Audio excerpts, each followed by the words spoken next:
दूसरी का नाम था दुखिया। दोनों के नाम की तरह ही इन दोनों का भाग्य भी था। ऐसा ही था कि सुखिया अमीर थी और हमेशा सुखी रहा करती थी, और दुखिया नाम के मुताबिक गरीब थी और वो बहुत दुखी रहती थी। और दोनों बहनें एक ही गांव में रहती थी। सुखिया के घर दुखिया काम करती थी, साफ सफाई करती, खाना बनाती, और जो खाना बच जाता सुखिया वो खाना दुखिया को दे दिया करती। इस तरह से दुखिया का घर चलता था। समय बीतता गया। दोनों बहनों के दो दो पुत्र थे, यानी सुखिया के 2 पुत्र और दुखिया के 2 पुत्र। जब जितिया का व्रत आया तो हमेशा की तरह दोनों बहनों ने जितिया का व्रत रखा। उस दिन दुखिया सुखिया के घर काम करने गई। व्रत के दिन दुखिया ने सुखिया के घर चावल को फटका और साफ किया।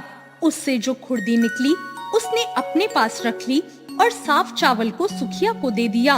फिर उसने साग चुना, पत्तियों को डंठल से अलग किया।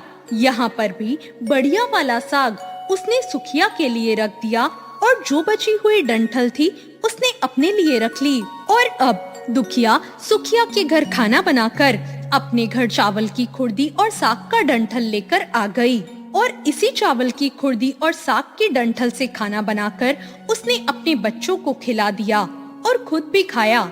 इसके बाद दुखिया सोने चली गई। आधी रात हो गई और एक बूढ़ी औरत आई और उसके घर का दरवाजा खटखटाने लगी। तो दुखिया ने पूछा, कौन है? आप कौन हो? तब उस बूढ़ी औरत ने बोला, बेटा मैं हूँ।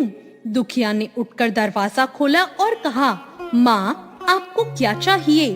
आप इतनी रात यहाँ किसके लिए आई हैं? तब बूढ़ी औरत ने कहा, बेटी मुझे बहुत भूख लगी है, कुछ खाने को दे दो। दुखिया ने उस बूढ़ी औरत को घर के अंदर ले लिया और कहा, हम लोग बहुत ही गरीब हैं। आज मैंने खुर्दी का चावल और साग का डंठल बनाया है, क्या आप उसे खाओगी? तो बुढ़िया ने कहा, हाँ क्यों नहीं खाऊंगी, मुझे भूख लगी है, मैं वही खा लूंगी। दुखिया उस बूढ़ी औरत को खाने को दे देती है। बूढ़ी औरत खाना खाने के बाद कहती है, मुझे अच्छे से कुछ दिखाई नहीं देता, ऐसे में इतनी रात के अंधेरे में मैं अपने घर कैसे जाऊंगी? दुखिया ने कहा, कोई बात नहीं माँ, आप यहीं पर सो जाओ, सुबह होने पर अपने घर में चली जाना। तब बूढ़ी औरत रात में दुखिया के घर ही सो जाती है। बूढ़ी औरत थोड़ी देर बाद उठकर बोलती है, बेटी मुझे दीर्घ शंखा पैखाना लगा है, कहाँ जाऊं? इस पर दुखिया कहती है, मेरे घर में तो शौचालय नहीं है, इसलिए आप उधर कोने में ही कर लो। तो वो बूढ़ी औरत पूछती है, बेटी भड़बड़ करूं या छड़छड़ करूं? दुखिया नींद में थी तो नींद में ही उसने कहा, भड़बड़ कर दो, मैं सुबह साफ कर दूंगी। इसके थोड़ी देर बाद बूढ़ी औरत कहती है, बेटी मैं अपने हाथ कहाँ साफ करूं? इस पर दुखिया कहती है, आप मेरे सर पर अपने हाथ को साफ कर लीजिए। सुबह होने पर दुखिया जब उठती है तो उसे यह सब एक सपने जैसा लगता है। वो नदी में नहाने चली जाती है और वहाँ जब अपने बालों को नदी में नहाते हुए धोती है तो उसके बालों में से जो पानी बहता है वह सोने का पानी होता है।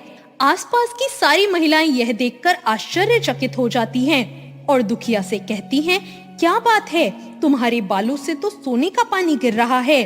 उन सभी की बातें सुनकर रात की बात उसे याद आती है और वो दौड़कर अपने घर की ओर भागती है और यह सोचकर कि उसका घर तो बूढ़ी औरत के पैखाने से गंदा हुआ था, पहले उसे साफ कर लेना चाहिए। लेकिन जब वो अपने घर जाती है तो देखती है कि घर के हर कोने में ढेर सारा सोना बिखरा पड़ा है। यह सब देखकर दुखिया बहुत खुश हो जाती है और सोचती है कि ये सब जीतमान बाबा यानी जीमूत वाहन की कृपा से हुआ है, जो मेरे घर बूढ़ी माँ का रूप कर मेरे घर आए और इतना सारा आशीर्वाद देकर गए। अब दुखिया भी अमीर हो गई और सुखिया के घर जाकर काम करना उसने बंद कर दिया। दुखिया अपना व्रत पूरा करने के बाद अपने पुत्र से कहती है कि जाओ अपनी मौसी के घर से तराजू ले आओ, मुझे ये सोना नापना है कि कितना है। बच्चा खुशी खुशी मौसी के घर जाकर तराजू मांगता है। इस पर सुखिया पूछती है, तराजू में क्या नापना है? बच्चा भोला होने के कारण बता देता है, मेरे घर बहुत सा सोना है, माँ को उसे ही नापना है।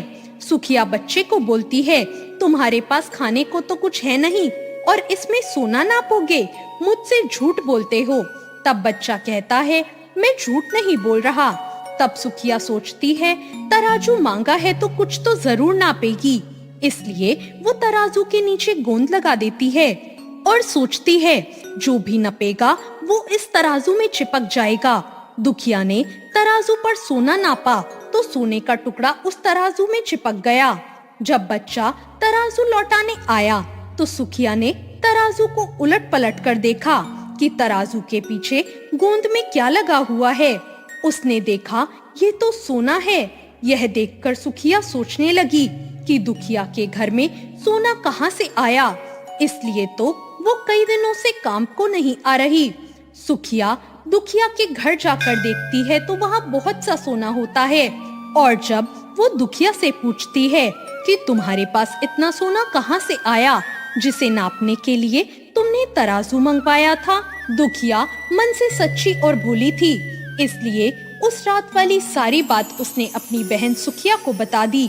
लेकिन सुखिया का मन लालची था और उसे ईर्ष्या होने लगी कि दुखिया के पास हमसे ज्यादा धन आ गया। अब तो अगले जितिया में मैं भी कुर्दी का चावल और साग का डंठल ही बनाऊंगी। फिर अगले साल जितिया का व्रत दोनों बहनों ने रखा।